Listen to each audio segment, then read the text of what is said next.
Yeah, hello everybody, my name is Lowell and welcome to the channel. So we have a sponsored video today. Thank you very much, Joe, for this one. So we're going to jump back into RWBY. This is going to be Volume 2, Episode 2. This is going to be Welcome to Beacon. Let's jump in. Let's have a look at this one.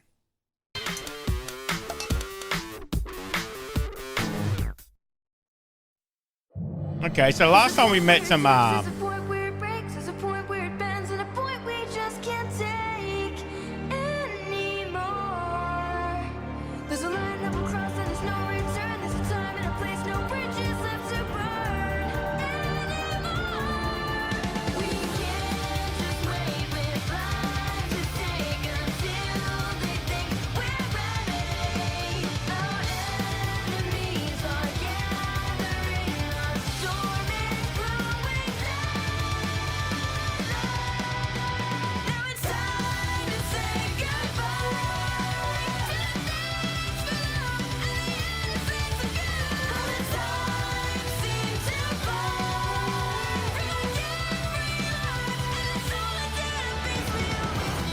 Ooh, I like that transitions between them when they're spinning. That was great. So I was going to say, the last time we met some new characters. It'll be nice if we get some more information about them today.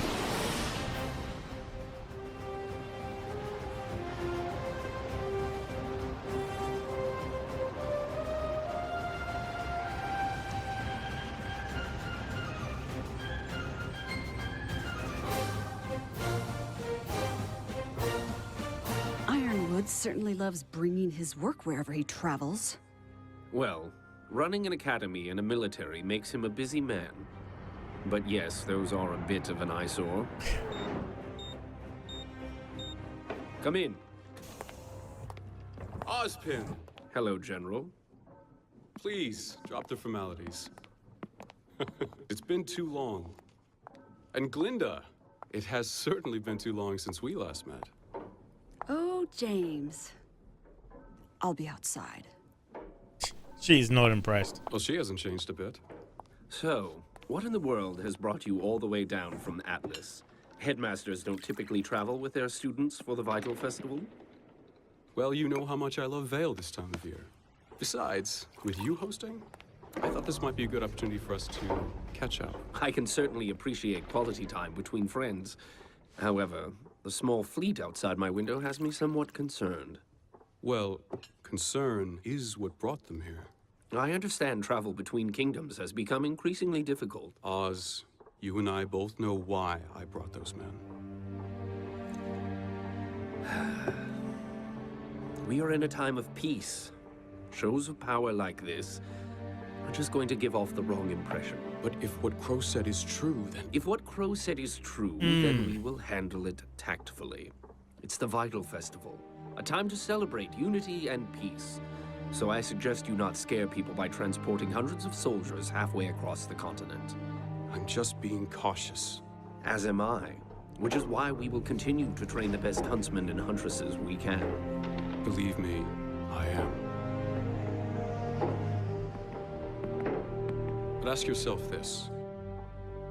Do you honestly believe your children can win a war?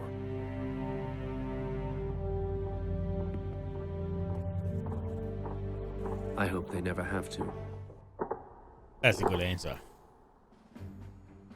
Train them up, but doesn't mean you need to push them into it. All right. You always hope for no war. Yang Xiaolong, prepare your kingdom for battle. Bring it on. I deploy the Elysian Air Fleet. Looks like I get to fly right over your Urusai and attack your walls directly. You fiend! And since Atlas is part of Mantle, my repair time only lasts one turn. Pretty sneaky, sis. But you just activated my trap card. Giant Nevermore! If I roll a 7 or higher, Fatal Feathers will slice your fleet in two. But if you roll a 6 or lower, the Nevermore will turn on your own forces. That's just a chance I'm willing to take. It's like a version of D&D.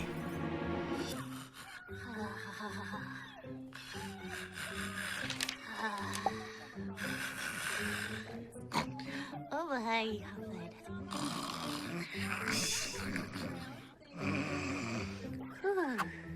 You'll have pancakes.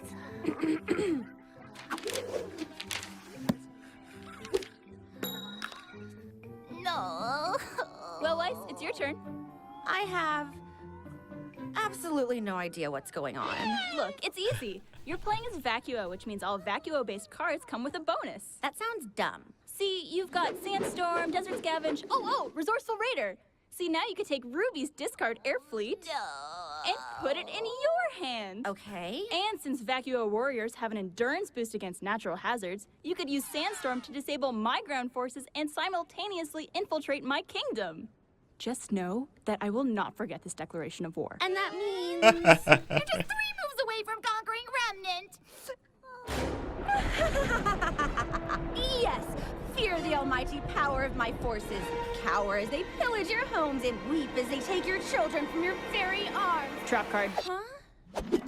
Your armies have been destroyed. I hate this game of emotions we play. These strong Weiss will make it through this together. Oh my god. All right, Blake, you're up. Huh?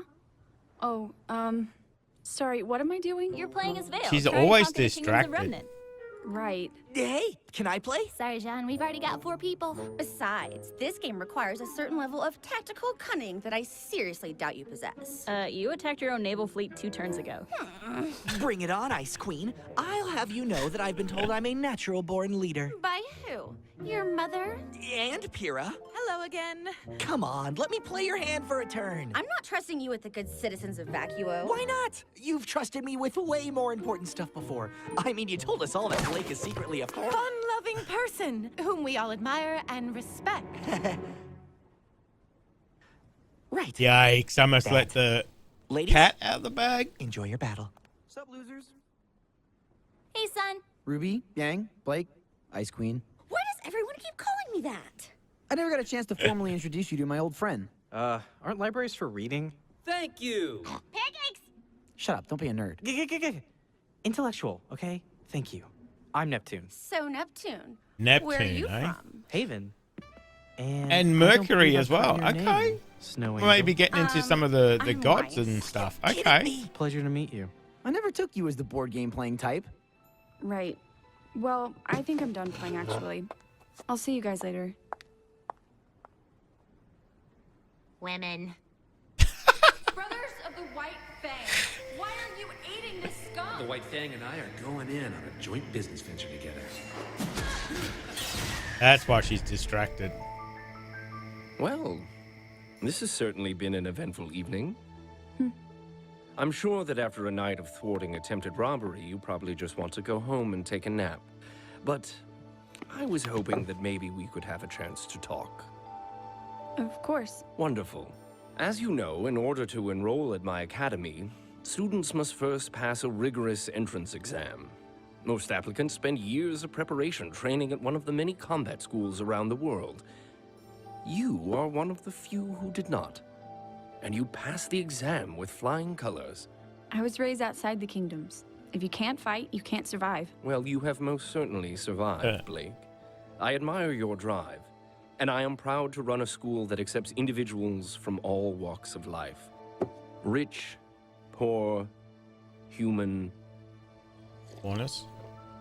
faunus. Nothing gets Why past do you wear him. that bow, Blake? Nothing. Why hide who you are? You may be willing to accept the faunus, Professor Ozpin, but your species is not. True, but we are continuing to take strides to lessen the divide. With all due respect, you need to start taking some larger strides. Until then, I'd rather avoid any unnecessary attention. I want people to see me for who I am, not what I am. And what are you? I don't understand what you're asking. How did you know the White Fang would be at the shipyard tonight? I didn't. I just happened to be at the right place at the right time. You wouldn't have been the first. But what happened tonight was not an isolated incident. I may be your headmaster, but I am also a huntsman. And it is my sworn duty to protect this world from the forces that conspire against it.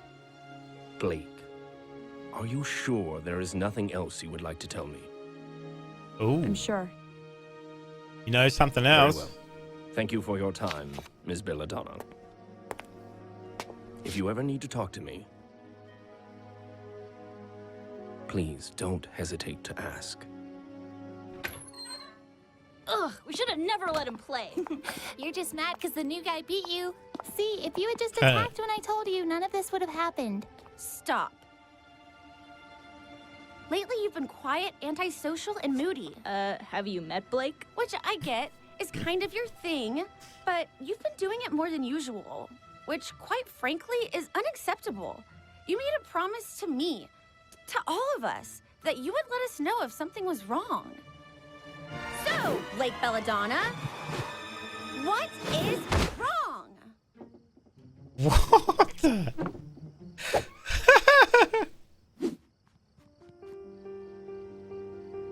The flair for the dramatic. I don't understand how everyone can be so calm. You're still thinking about Torchwick? Torchwick, the White Fang, all of it. Something big is happening and no one is doing anything about it. Ospen told us not to worry. Between the police and the huntsman, I'm sure they could handle it. Well, I'm not. They don't know the White Fang like I do. Okay, between blowing up nightclubs, stopping thieves, and fighting for freedom, I'm sure the three of you think you're all ready to go out and apprehend these ne'er-do-wells. Who? But let me once again be the voice of reason. We're students. We're not ready to handle this sort of situation. Well, yeah, but... We're not ready. And we may never be ready. Our enemies aren't just gonna sit around and wait for graduation day.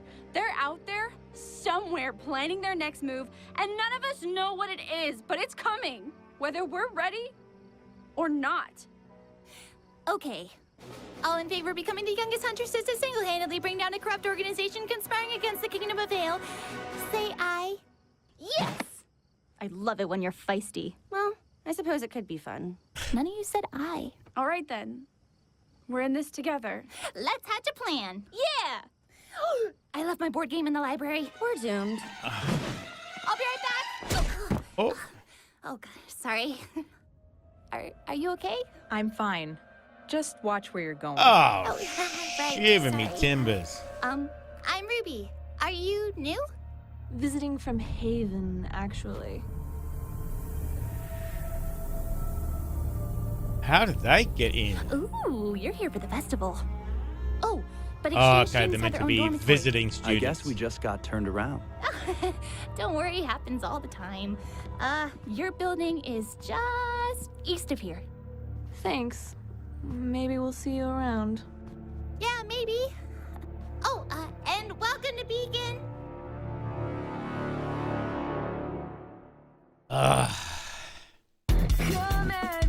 Now,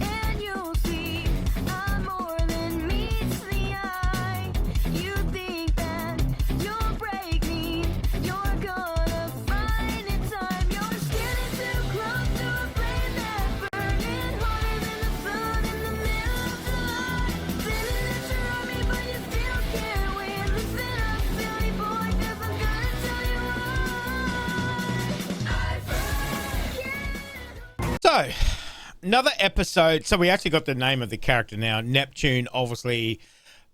I'm assuming it's after the Roman god Neptune. We've had Mercury, who is another god. So I'm assuming that's who they're meaning as well. Obviously, Neptune, the god of the sea, the ocean. Which I guess makes sense with the blue hair. And it looked like he had goggles. Maybe they're meant to be sunglasses, maybe aviators. I don't know. Maybe they're goggles for the ocean. Who knows? So, and then obviously Mercury is the god of travelers and the god of tricksters as well. That would kind of suit his character, I guess, too. So, I'm still. I don't know. I'm still thinking Cinderella because it's kind of too close. I don't know. We'll find out. We'll find out if that's correct later on. But this is a good episode. Obviously, we found a little bit more. You know, we're in the library. We're having, you know, fun and games and whatever else in there, playing a version of Risk or maybe Dungeons and Dragons. But there's Blake, when talking to Professor Ozpin there, about hiding and, you know, being, you know, she definitely didn't want to tell him about how she's feeling, you know. it took the members of her team to kind of pry it out of her, you know, what's going on, why she's even extra moody and extra quiet than she normally is. So she still, you know, as she said, how can you all be so calm? There's something massive coming. You know, the White Fang are up to no good, and everybody is so calm about it. What is going on, you know? But as Yang said, you know, well, Professor said, don't worry about it. You know, between the police and them, it's all sorted. Don't worry. But, you know, from lived experience, Blake is saying, no, that's not enough. There's something going on. We need to get to the bottom of it. Again, pulling together as a team. I love that sequence with Weiss there, standing on the chair and the pointing and everything. That was fantastic. Fantastic. I loved it. A little bit of humor in this serious episode, you know, about trying to find out what's going on. And then you get the three characters posing as students. So it's like, okay, what are they up to? Why are they at the school if they're worried about, you know, stealing all the dust and everything? Why are they at the school? That's another question. Why are they at the school? So what is at the school that they want to steal or find or whatever it is they're going to do? So that's interesting. Why go to all that bother to blend in, become part of the school? Interesting. So, yeah, very. I don't know what's at the school that they're going to be interested in. You know, because they're trying to steal dust on, you know, huge quantities of this dust. You know, I don't know why they'd be at school for, but I'm sure we'll get that explanation in a little while. So, but a good episode to see that Blake has that backup of her team. You know, whenever they're in trouble, they all come together, and that's exactly what they should do. So, I love that. I still love that sequence with Weiss. I thought that was brilliant. Absolutely brilliant. Kind of broke up that tension in that episode between Professor Ozpin and Blake, and then getting back to the room and everything else like that. So I thought that was really well done. So guys, thank you very much for joining me today. Make sure you stay safe, and I'll definitely see you in the next reaction video. Did you enjoy that video? Why not watch another one?